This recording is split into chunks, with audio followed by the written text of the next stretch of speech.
Did you bring my magic?" Jamie had been close to falling asleep in the back seat. His mother had shifted the car into reverse with a decisive, deep-bellied thunk that Jamie felt in his bones and had backed out the driveway and headed off. Jamie was warm finally, surrounded by all the stuff she'd packed around him, the car heater blasting, and before they'd gone very far at all, he was drifting off to sleep, dreams sneaking up on him without his even knowing, when suddenly he spoke, and with a real urgency, too. "Did you bring my magic?" "Yes," his mother answered him right away. "It's in the bag."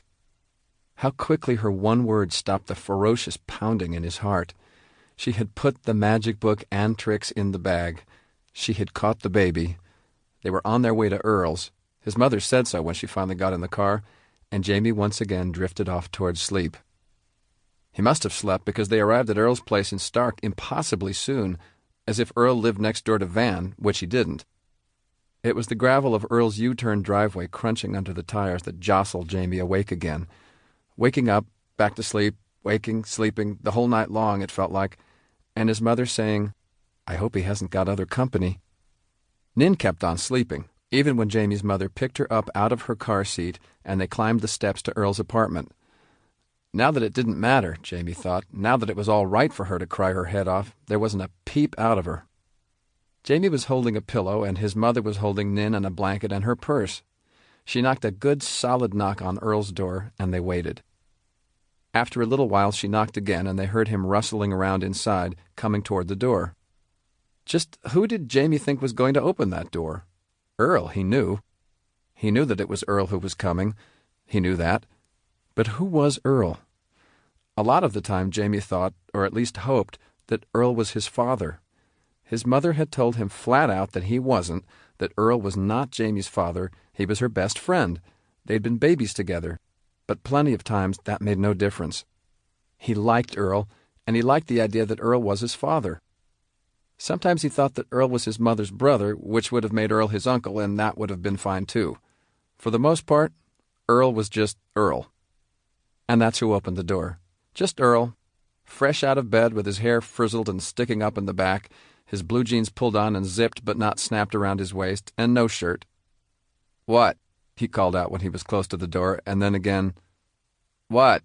when he opened it, but the second time when he saw who it was, that it was Patty, his what turned scared. "It's okay," Patty said. She put her hand up as if she were stopping traffic. "We're just here." Jamie didn't think that explained much, but it seemed to do something for Earl, who didn't ask anything else, just told him to come on in. "I'll put on coffee," he said, and Patty nodded and said, "Let me get the kids down first." It was definitely on the morning side of night now, more light than it was dark, and Jamie wasn't sure about going back to sleep again. Hadn't the day started once and for all? And weren't they at Earl's? He didn't sleep at Earl's.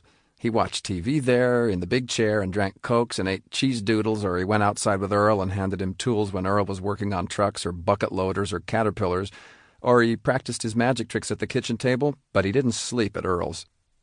His mother headed straight toward the pull-out couch, though, in Earl's tiny living room right off the kitchen. She carefully set Nin down on the lazy boy, and then tossed the cushions off the couch and yanked out the mattress. The bed squeaked a lot, and the mattress was thin and seemed inclined to stay folded. But she pressed it down and took the pillow from Jamie's hand and tossed it on the bed and threw down the blanket she had brought in. She nodded to Jamie by way of invitation and told him, "Go to sleep." She had a way of making things sound simpler than they sometimes were, or felt. She lifted Nin off the chair and put her on the bed and said to Jamie, "Go ahead now." Jamie crawled onto the mattress, slightly disappointed, even though he was deeply tired and wanted nothing more than sleep. Nin had never woken up at all. Jamie could see into the kitchen from where he lay, could see Earl at the stove making coffee in the spotted blue enamel pot, and his mother sitting at the table. Jamie smelled the brewing coffee and stared at the legs of the kitchen table and his mother's legs. She called them toothpicks because she thought they were so skinny. He saw a ribbon of her cigarette smoke curl up toward the overhead light with the string pull hanging down from it. He thought he would just close his eyes and listen. He could do that. He didn't have to go to sleep. He liked the sound of their voices, low, liked listening with his eyes closed, and the familiar smells of coffee and cigarette smoke. Once again a Christmassy feeling came over him, of being up late, of getting to fall asleep in a different place, near the grown-ups, a sense of things, however temporary, being truly different. He remembered the bag of toys, remembered that his mother had brought his magic.